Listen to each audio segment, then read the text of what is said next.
want this mattress? We're like, no, our mattresses are fine. And he's okay, well, get rid of it. And that's been 2 months. Nice. But, ironically, Just is it recording now? left it out. Yes, it is recording now. Great. So the other thing, though, is that we've had 3 people spend the night at the house, and they've used the mattress, and it's a sweet, like, really guest nice bed thing, because it's yeah. like a freaking full mattress on an air mattress. But still, it's annoying. Begin your lesson. Thank you. Nick, your face just keeps popping in the screen. Over on the... No, in the actual recording screen, his face is like, he rocks. It's like, Nick, Nick. Okay. Yeah, a lot of this will probably get cut out because I only need to give... Julie, how's this? I only need a 10-minute video. Oh, there we go, yeah. But everybody, thank you, class, for joining me today for my lecture on the theater of the absurd. I'm actually pretty excited about teaching this because this is one of my favorite aspects of the theater, and I was able to explore it a little more in depth to create this lesson for you today.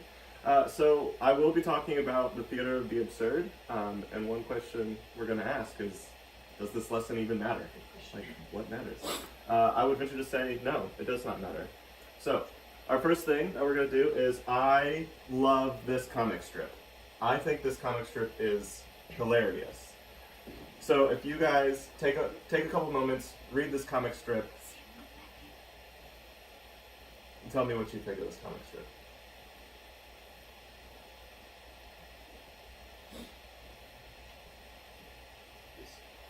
Yeah.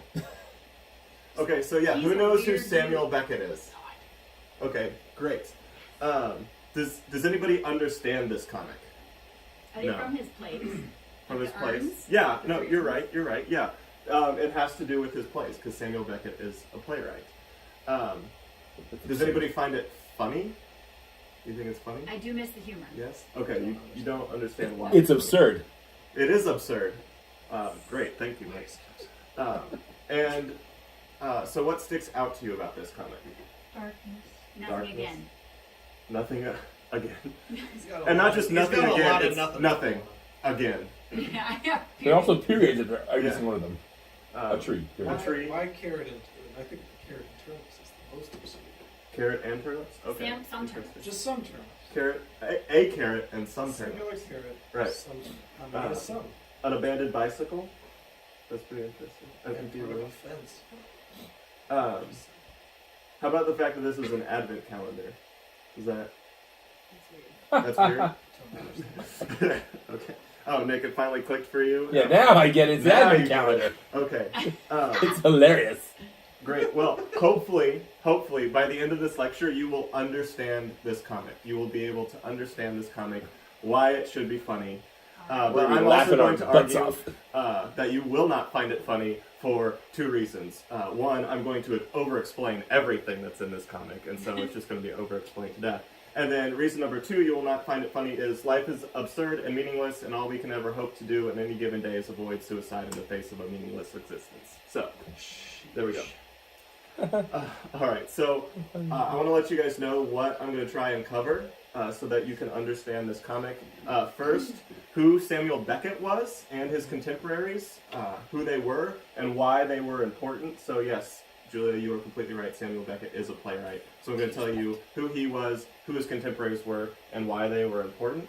One, the historical precedents for why these playwrights and artists did what they did and why they wrote ridiculous things about abandoned bicycles, carrots, turnips, and nothing. Again. We're going to look at some major works and themes that they wrote, so you guys all know what those are and have an introduction to those plays.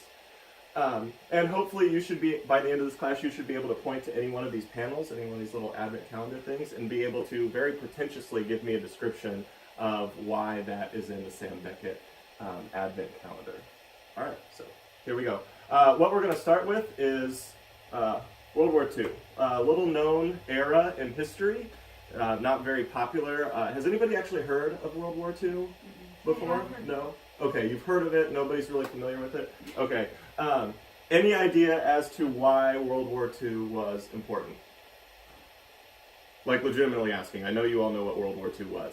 So, like, legitimately, why was World War II important? Anybody want to give it, take a shot at that? Or is that just too big of a question? Choose Samuel Beckett? No. Just in general. Like, in general, why was World War II important?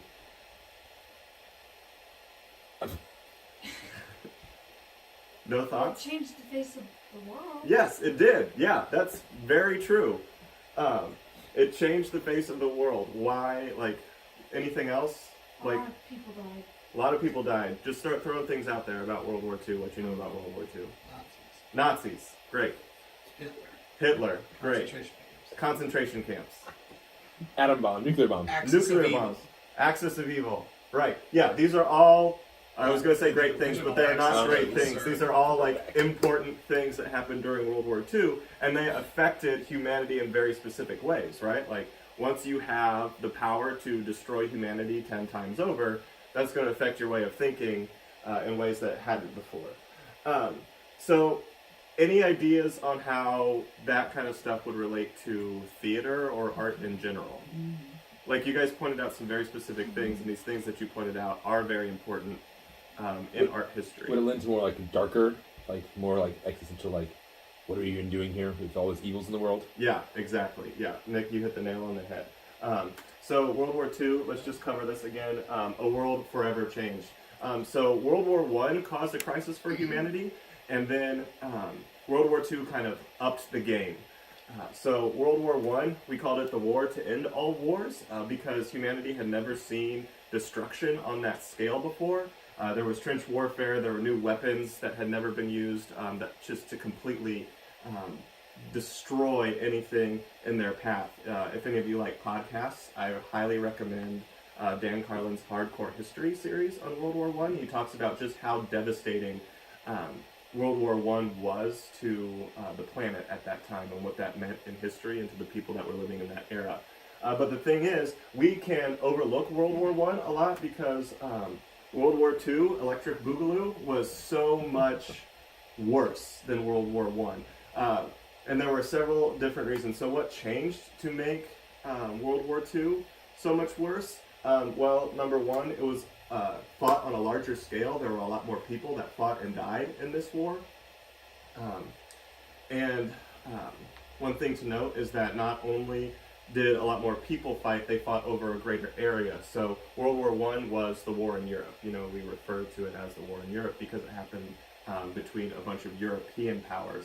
World War II brought in everybody else. Not only did the Americans join later, like they did in World War I, but there were fronts in Africa, the Pacific, Japan was fighting, tons and tons of different people fighting all across the globe. We had advanced weapons, even more advanced than they were in World War I. And then we have the new horrors that you guys mentioned, like mass extermination, genocide happening, and of course, probably the biggest one, nuclear weapons resulting from World War II. And these were things that humanity had to contend with at this time period. What is within us that makes us capable of creating these different things? So this obviously changed art in a way. You can see off to the left here. This is one of my favorite works. It's called Nude Descending a Staircase. It's by what's his name? Marcel Duchamp. And Marcel Duchamp is a pretty big name in the art world. I don't know if any of you are familiar with him. Does anybody know Marcel Duchamp or any of his famous works? He came around the turn of the century, around the time of World War I, and started doing a lot of his major works. And because World War I led to this idea of modernism, and after seeing war on that scale, after being faced with that reality, seeing people die in the trenches and these horrors of wars that we had not experienced before, artists and people started to question, like, where is God in all of this? Like, where are we headed? What is going on? Like, if life can be this horrible, what does it all mean? And so that led to a lot of artists, like, looking at what they were doing and what they were painting. And so Marcel Duchamp started asking, like, what is art? If we don't know what life is, like, what is art supposed to be? How do you do specific things in that? And so this is one of his most famous paintings. It's Nude Descending a Staircase. And so what he was asking himself in this, at this point, was, okay, what does movement look like? If you have a static image and you're trying to depict movement, what does that look like? So hopefully, if you take a look at this, you can see that movement of somebody like descending a staircase. Do you guys see that? Like, what aspects of this painting kind of lend itself to that idea of movement? Do you guys see that there? I mean, there's like repeating shapes kind of moving across the page or the artwork. Yeah, sort of down. exactly. Mm-hmm. Yeah.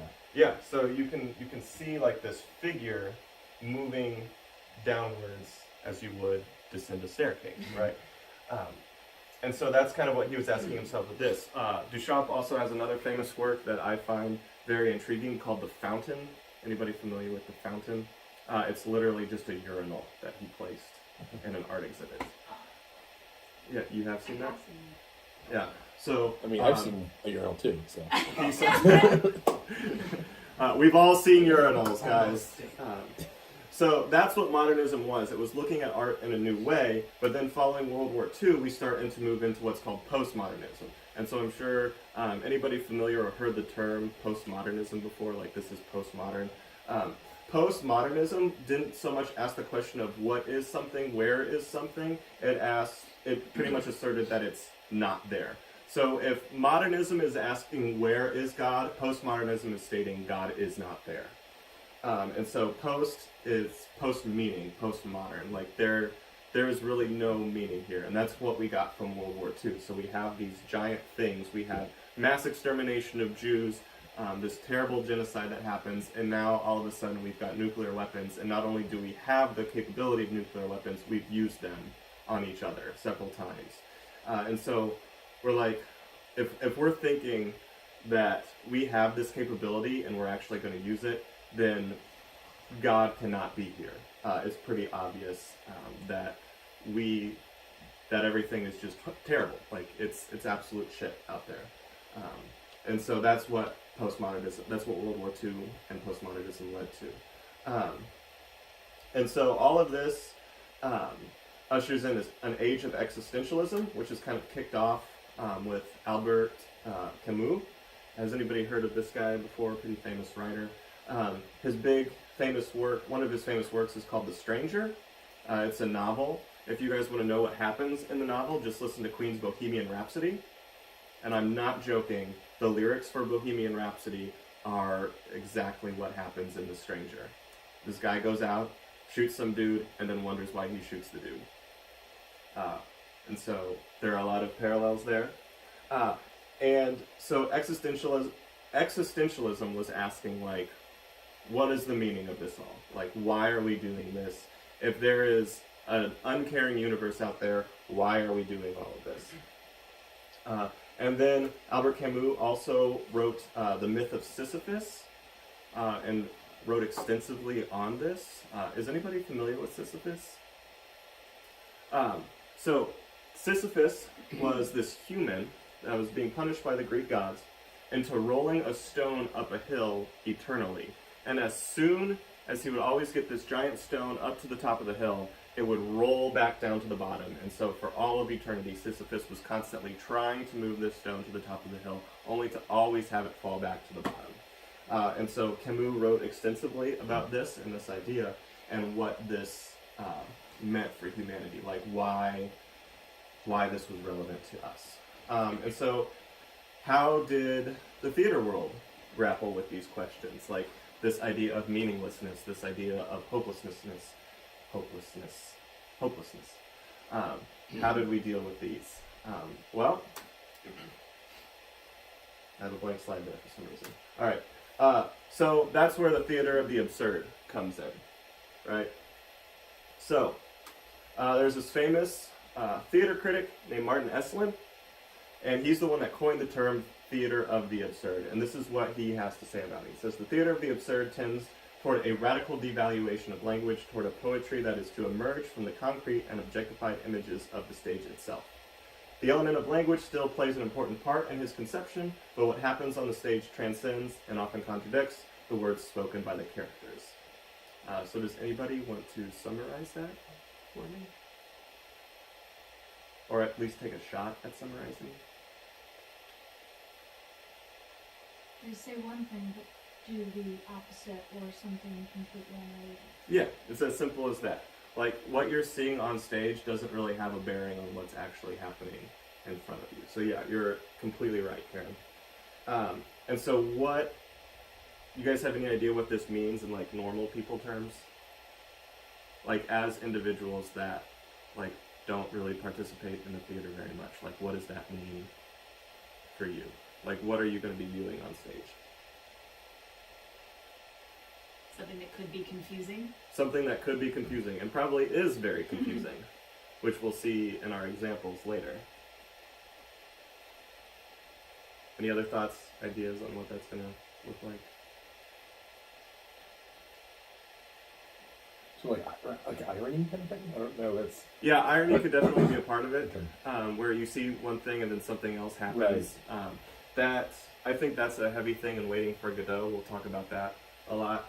And then, like, what would a play that follows this rubric look like to you? Like, if you're trying to imagine what this play is going to look like, or what a play is going to look like, what do you think it would look like to you? First of all, does it have a form to it? No? Karen, you're shaking your head no. There's Not like a really. million forms. There's like a million It's forms. to think about it is kind of crazy. If you're like, how can you say one thing to do something different? And like, since I know Samuel Beckett's plays, like that's what's going through my mind right now. Okay. Or like those sorts of things. So I'm trying to think outside of that. But honestly, he's probably the person I'm most familiar with. Yeah, and that's, I mean, that makes sense because he's Yeah. probably the Yeah, most yeah. famous absurdist playwright, especially here in the United States. It's just like Um, 10 improv acts all happening at once. Yeah, actually, that would be a fantastic absurdist play. That's really good. Yeah, it's kind of hard to imagine what this is going to look like because it's so nebulous. Like, it Yeah. could be, like Karen, as you say, it could be absolutely nothing. It could just be, like, absolutely ridiculous. Or it could just go to the other end and be, like, incredibly specific and contradictory in and of itself. But it's both. But it's both, yeah. And I think that's one of the weird things Absurd. why, like, yeah, how absurd. That's one of the weird things about theater of the absurd is the fact that, like, by necessity, as humans who live in, like, a temporal reality, like, we have to have some kind of, like, narrative function to understand what's going on. And sometimes that happens, and sometimes it doesn't. So, moving forward, facing the problem, how does theater do that? So the question is, and what we were just talking about, is like, if life is meaningless, if our existence is meaningless, how do we represent that on stage? So if you have like actual people in front of you, and they are supposed to present something with meaning, how do you present something with meaninglessness? Well, the way you do that is just use that vehicle to point out the absurdity of existence itself. And I would argue that theater is in a unique position to examine these problems because of like the incarnate nature of it. So like when we have a painting, like we had Nude Descending the Staircase earlier, like that's a static thing that's existing like atemporally, like it's not happening in front of you. But when people are like performing something right in front of you, that gives it like a very specific reality that is like that you're experiencing. And so I think theater is in a very unique position to explore this idea. But there are four different things, four different aspects, I guess, of existence that absurdity was really focused on. The first is a philosophical absurdity, like this huge turn toward a denial of God. Like, not just that, like, God doesn't exist and never has existed, but the fact that, like, God existed at one point in time, and then we as humans have killed him. So you think back, it's kind of like a nostalgic line of thinking that in the old days, whenever that was, whether it was the birth of Christ or medieval times or whatever, God did exist and we followed his rules and laws. But now, as humans, we have grown so much that we have killed God, essentially. God is dead and we're the ones that killed him because we are doing these terrible things to each other. So what does that mean for art and for us as humans if our actions have caused the death of God? Because there is a difference between like God having never existed and us, like, and God dying and being left to rot. And then there's a dramaturgical absurdity. So when I talk about dramaturgical, that's just like theatrical. So we're thinking about the dramatic. There's no plots, no character development, no logic to these plays. It just kind of happens. And that's like, we'll look at that when we see our examples. Like, the plays just kind of happen to you. They don't really like do anything. And then existential. This is a big one. We were talking about this earlier. Like, why are we even here? What is the point to all of this? There can't be a meaning to life. If we're capable of these horrors, this is all absurd. Like, life is absurd. There's no meaning. There's no reason to be doing anything. And then the emotional absurdity. Like, why would you get involved in something? Like, why do you care so much about things if none of this matters? So why would you care about your home if you're just going to die anyway and not be able to live in it for the rest of eternity? And because of this, most absurdist plays are classified as black comedies. There's a lot of humor involved in absurdist plays, and they seem kind of ridiculous and funny at first. But when you look, and that's where like the irony fits in, Nick, is this humor, where you point out like the anachronistic stuff in situations. But then also like the humor points out how terrifying these philosophical conundrums are. So, next, major figures. Who are these people that contributed to the theater of the absurd? So, typically, absurdist playwrights come from a very specific set of circumstances. They were writers originally who ended up writing plays in the 50s and 60s as exiles living in Paris. So it was a group of people that were living in Paris, but none of them were from France. And the influences on the theater of the absurd are wide-ranging, all the way from like Elizabethan theater up until like American vaudeville performances can all influence the theater of the absurd. So let's look at a few authors. The first one is Jean-Paul Sartre, who was alive, in the 20th century. Any of you heard of Jean-Paul Sartre before? He's won the Nobel Prize in Literature for being just a really depressive guy. He's a famous existentialist. He's not completely an absurd writer, so he's not really an absurdist, but I would say that he's kind of the bridge between the old philosophy and the absurdist philosophy.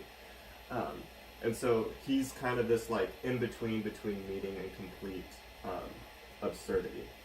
His plays still make sense, so they have narrative and character development and stuff, but they have kind of these like weird concepts. One of my favorites, actually probably my favorite play of Jean-Paul's, is No Exit. Anybody heard of No Exit before? Julia, what do you know about No Exit? Oh, I don't remember. I just remember seeing it and liking it. Wait, liking it or not liking it? I liked it. Oh, you liked it? It's no, yeah. Mistake. I mean, I would You never are like wrong. it. No, I do. I remember liking it. No, I would agree. I enjoyed the play as well. It's a very well written play. The thing that I find interesting, and part of the reason I like it, is because it kind of denotes his philosophy very, very well without being very blunt about it. So, Sartre said his meaning is, he feels that life and existence is meaningless. Like, he is a nihilist through and through. But he says that because God is dead, because God is no longer here and around us, we as individuals have the freedom to create our own destinies.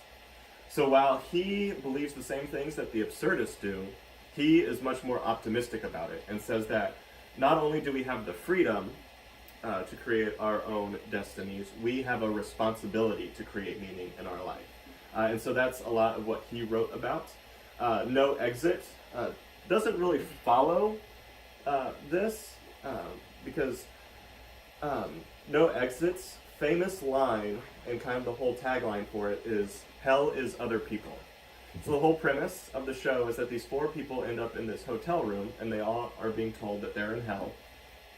And so they're all kind of standing around getting to know each other, and they're like, oh, hell isn't nearly as bad as I thought it was going to be. And then over the course of the play, they kind of grind on each other so much, and finally they collapse, all just completely frustrated with each other. You have seen it. Yeah, it's a very famous play, very well known. and it's beautifully written. It really is. But it's kind of depressing. Like it talks about like other people are what keep us from happiness, essentially. Like you are the only one responsible. You are the only one free to create your own meaning. And so it's like, let's stay away from this other stuff. The ideas and actions of others and individuals are what's keeping us from doing that. So that's Sartre. Next, and this is probably the biggest figure for the absurdist theater, is Eugene Ionesco. He kind of didn't, but also did learn English, but I'll get into that in a second. He is a true absurdist playwright. And so all of his plays, he actually started his career as a poet and kind of philosopher. And then he was talking about, he wanted to learn English. So he wanted to write some poems in English. And was using like these primers. So has anybody tried to learn a language before? Mm-hmm. Right? Like probably in high school or something, you had to like take a Spanish class or a French class or whatever. And they give you these primers where it says, like, Jane went to the bathroom, or Mark likes to read a book, or something like that. And you learn how to speak the language by saying these individual sentences. This is how Ionesco tried to learn English. And while he was reading these sentences and going through it, he realized, like, the depth of complexity in these simple sentences. And so he would read a sentence like, "The floor is below us." And he would understand the truth behind that statement, but then also realize, like, the inherent wonder that's in that statement. Like, how is this knowledge inherent to us? Like, how do we know that the floor is below us? Like, what about its structure in and of itself makes us know that this is a thing? And as he was reading all of this, he started to take these concepts and expand upon them to a more personal level. So then he starts talking about, like, husbands and wives, like Mr. and Mrs. Smith. Like, Mrs. Smith says that she loves her husband, but, like, how does she know that? Like, what within her being makes her understand and know that this is the truth? And so he started to look at these statements that we all seem to take for granted, like, my house is over there, I need to go to work today, these kind of things, and then pull these apart, and that's what led him to the theater of the absurd. He has a pretty robust repertoire of plays, but his most famous one, and probably what people consider his best work, is titled Rhinoceros. We're going to talk about it a little bit later, but it's about this guy that lives in a small town, and he's got a lot of friends around him, and they've all got their own individual problems and things that happen. But throughout the course of the play, everybody just keeps turning into rhinoceroses. So he'll be talking to somebody, and they'll turn into a rhinoceros and then never be seen again. And so we hear about the damage that the rhinoceroses do off stage, but we never actually see it happen on stage. There's even a scene where a woman's husband turns into a rhinoceros, and then she's just completely in denial about the fact that he's a rhinoceros now. She's like, no, he's not a rhinoceros, and all of this stuff. And so when we talk about some of the major works, we'll come back to that. But the critic that we had, Estlin, earlier, Ionesco is the first one, and one that he names specifically when Estlin defines the theater of the absurd. And it has to do with how he writes his plays. And then, like I was talking about earlier, truths that we understand are separated from context and bring new meaning to those truths through that. All right, and then the final figure we're going to look at is Julia. Samuel Beckett. That silver fox right there. Look at him.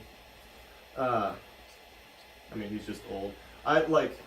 Every picture I found of Beckett was like a derivative of that. It's pretty incredible. But you'll see, like, all of these guys were living around the same time period, doing the most of their work in the mid 20th century, so in the 1950s and 1960s, which is when this happened, when the theater of the absurd was most prevalent. All the plays that we're going to take a look at here in a little bit come from that time period. But Beckett is, especially in the United States, the granddaddy of absurdism. He doesn't really care too much about plot or structure. All of his plays are just there. They're all one or two acts. There's really no narrative arc. in them. They actually have, like, yeah, if you would read them without understanding theater or the context, they're completely meaningless. Like, there's no rhyme or reason to them. Two of the plays that I'm going to mention, Waiting for Godot is probably his most famous play. I don't know if any of you have ever read or seen Waiting for Godot, but have you actually heard that statement? Like, have you heard the title? Be familiar with that work? Great. And then another one that I'm going to talk a little bit about is Endgame, because I think Endgame is even harder to parse out than Godot is.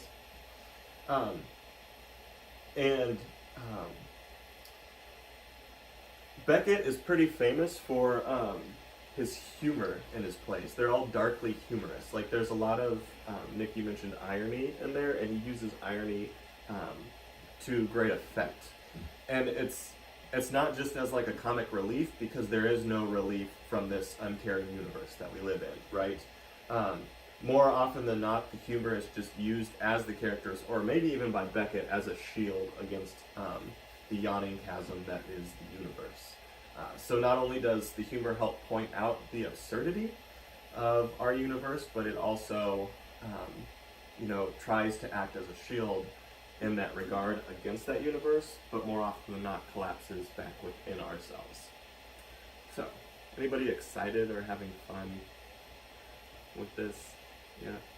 Yes. Great. All right, so let's look at some major plays. There's going to be a little bit more interaction now, so you guys can start talking about this different stuff. So the first play that we're going to look at is Rhinoceros. So these are a few different productions of the play. I really do not know what's going on right here, but this is a lecture about absurdism, so I put it in there. And then I love this picture because, man, I wish the projector was a little bit more high def, because this is a really good looking rhinoceros, and it's pretty funny just like looking in the window at them right there. And then this, I want you guys to take a look at this picture.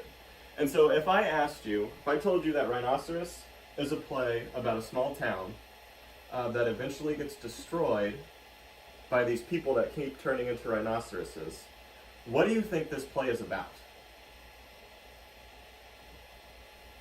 Like, what would be the subtext of this play?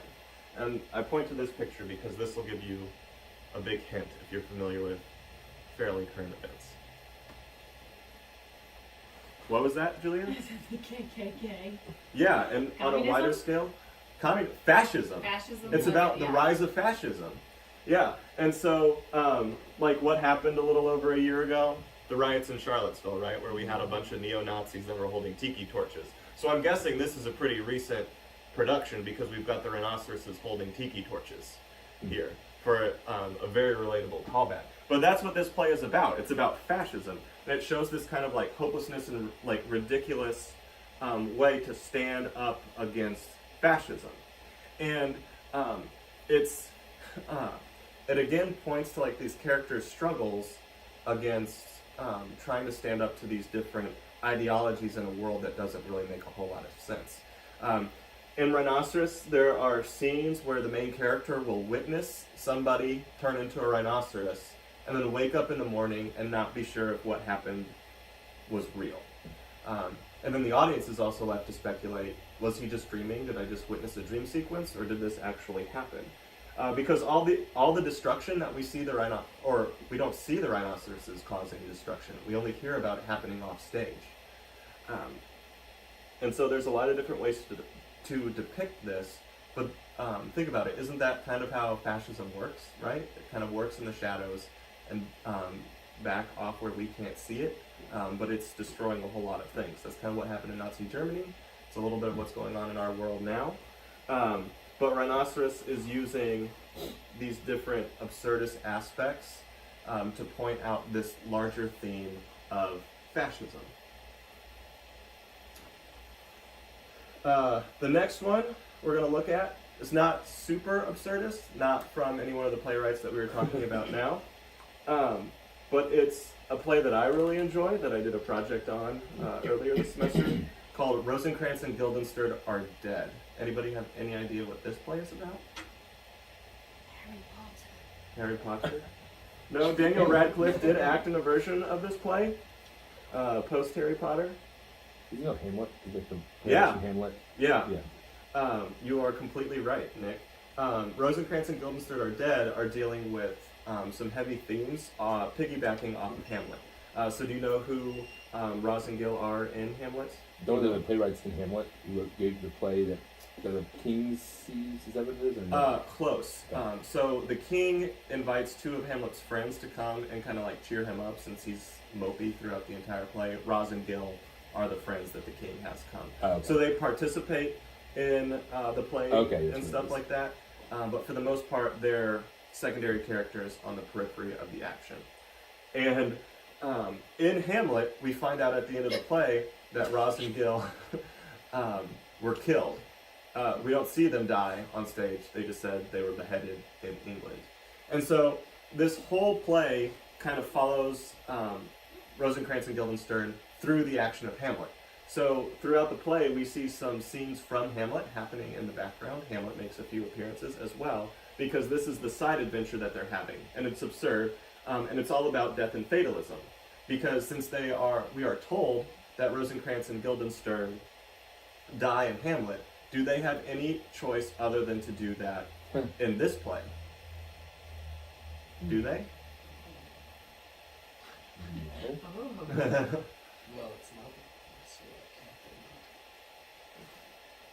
can't They'll end up being dead though. Yeah, in they the end. have to. Even as it was said beforehand, they have to die. If Hamlet's also real, then they have to die at some point. Maybe not. I mean,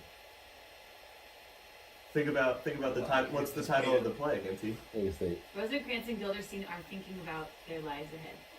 they're dead, but are they? That'd be pretty absurd if they're not. But they are dead. But what's the difference between a play titled Rosencrantz and Guildenstern Are Dead and Rosencrantz and Guildenstern Die? Oh, they're already dead. They're already dead. They were dead before the play started because they can't be anything other than dead, right? Because they die in Hamlet. Because they died in Hamlet. That's crazy. And so, if we know all of this about the play, what do you think the play explores? Like, if we know that they're Death. already dead, Death. ghosts, Death. Zombies. zombies. Good guesses, I wish.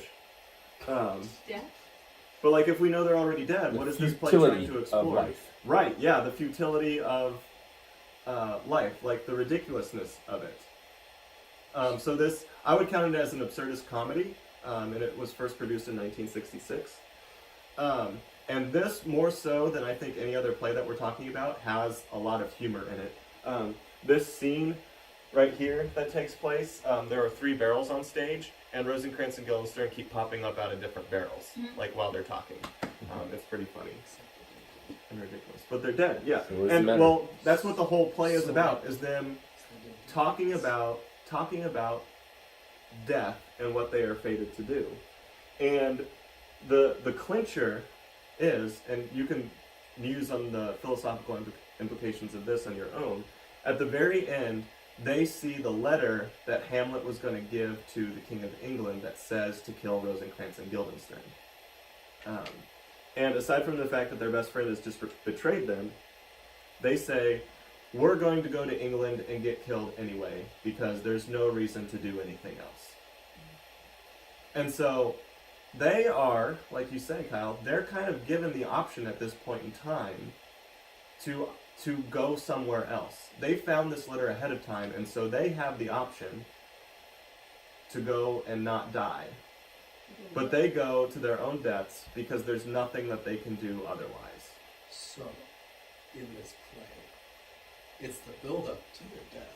Like, if we just look at it as this play, without the title and without knowing that they already died in Hamlet, we see them and all the steps they take, and then they have the option to go die or not, pretty much. Right, like the But context. because we know they died in Hamlet and the title says they're dead, You're now well, they're getting the choice to die again? But here's I'm the thing, confused. Kyle. You're still thinking about this logically. This is absurd. I know! There's no reason, like, as individuals, we feel like we have a choice, but this play is kind of pointing out, like, do we really have a choice? So it's talking about fatalism and death in that way. Like, what is our choice? What does our choice look like? If it's so absurd, how do we know it's actually related to? That's how Because absurd it Hamlet is. appears in the play. But And it's Hamlet's not- also Hamlet. absurd. It's just an Prove it. alternate. All right, It's an alternate world. fair. That'd be Okay. Absurd. So You next, just don't get absurd. Perception, man. You just don't even get theater of the absurd, do you? Jeez. Come on. What do you even get, Nick? all right. So our next show that we're gonna take a look at is Endgame, and it is super weird. No barrels. So this is the Samuel Beckett play. This is not the new Avengers movie that's coming out that I watched the trailer for several times yesterday. There's such a cute quote between the old couple. I will always remember it. Do you remember it? Would you like to say it for the class? Time for love, my pet. Huh. It's just, there's just so many things. that can't So happen. do you know something about Endgame, Julia? Do you remember what happens? Does anything happen in Endgame? So isn't that But guy? what's the He's in like endgame? a wheelchair or something of the sort, Mm-hmm. and then the other two are just in the barrels the whole time. Yep. But it was originally in French. It was written Yes. in French. Mm-hmm. Yeah, that's something. Yeah. So the whole play is just these three people. That's all. That's it. This play is just these three people talking about what's going to come, and then it never comes. That's pretty much all this play is. And they plan to prepare for this. They want to do something about it, but then they never do anything. So you guys see kind of like a repeating theme through these plays. It's just about old people and trash cans. There's really no plot. So finally, let's look at Waiting for Godot. Samuel Beckett's masterpiece, I would say, his most famous play. The highlight of the absurdist theater. Here's a great shot from a version done with Patrick Stewart and Ian McClellan, which I would love to see. I'm sure it was fantastic. But essentially the entire summary of the play is two guys are waiting for this guy named Godot, and they can't decide if they want to keep waiting or go do something else. And so, what do you think they end up doing? Right, they just keep waiting. They say over and over, we should go do something else, and they never do anything about it. New question, who or what is Godot? No idea, Kyle? Even after all of this? So they're waiting, they won't do anything about it, for this guy that never shows up. Yeah. God, yes. God is Godot is God. God. Right, God, yes. God, I would do what? And then there's a lot of symbolism here, like this dead tree that might also be a bush. In the middle of the set, there are two people that come in once during each act. One is tied up to a leash by the other. What do you think what do you think Beckett is trying to say with a show like this? We've got two guys that are just waiting by a tree talking about doing something but never actually doing something. And if the person that they're waiting for represents God, what is he trying to say with a play like this? God isn't real. Waiting for nothing. Yeah, pretty much, yeah. We're waiting for God for nothing. Like, we're waiting for him to do something and he's not going to do anything. Great. So, coming back around, here's the comic again. So, I get it now. there we go. Oh my gosh. All right, it's hilarious now, right? Great. So, anybody want to describe different parts of this comic to me? The tree is Godot. Yeah. So the tree, probably a very deliberate callback to Godot, because we're talking about Samuel Beckett specifically. Tree is Godot.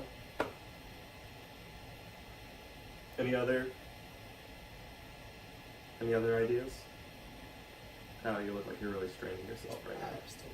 You're still lost. An Well, empty room is one of the dead people. Oh, an empty room? Endgame? Yeah. I mean, I would say that that's accurate. I can't necessarily point to like, oh, where three urns flows into Samuel Beckett's work, but I feel like it's all very much just like, what does it matter? Like, oh, here's three urns, here's the man in bicycle. All these like very, like, like sort of empty, like sad or seemingly sad images, but Yeah. some are not necessarily sad, but just like, oh, It bother. points out nothing twice. But are we really looking at nothing all of it? Yeah. Is Like- it? Say what were you gonna say, Julia? I'm trying to think of like. They all have to do with how God isn't real. That's why it's ironic. It's an Advent calendar. Yes. Yeah. That's Ah. great. Like it's an advent calendar. And I can't see the top left, what? Oh, sorry. so I forgot about that. There we go. Okay, that's yeah, it's an fine. advent calendar, and what is the time of Advent?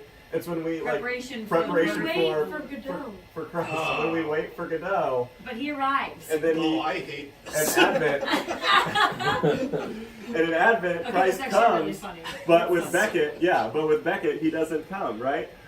We've got 3 funeral urns, 3 parts of the Trinity, all dead. Maybe. An abandoned bicycle, the loss of youth, a carrot and some turnips. I really don't know. Like, Carrot and some turnips. just some But carrot 3 and things turnips. again. The Holy Spirit. Root vegetables, you know, you the subsist on them ground. when you're close to death. I don't know. A rock. Yeah.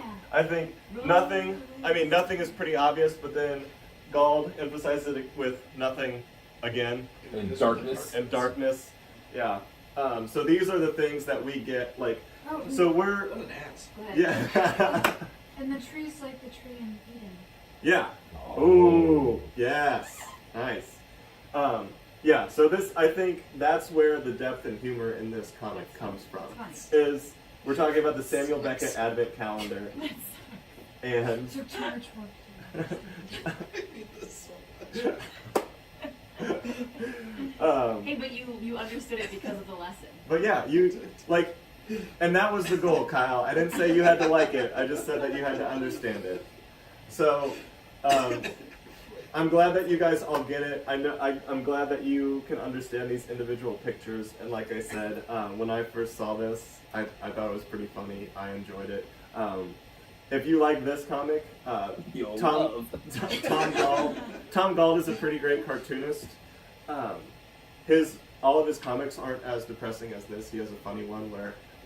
He is one funny one. They're not all depressing, don't worry. There's a funny one, But too. there's one that I really enjoy that I retweeted on Twitter a few weeks ago, where it shows 2 astronauts in a spaceship, and one of them's holding a trumpet, and he said, "We could only bring one personal item, but I figured that it would be more fun to bring this than the How to Play a Trumpet book that I have."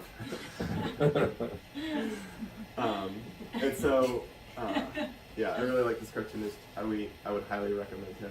But that's my lecture on the theater of the absurd. Due next class, please read all the plays we've discussed in their entirety. No.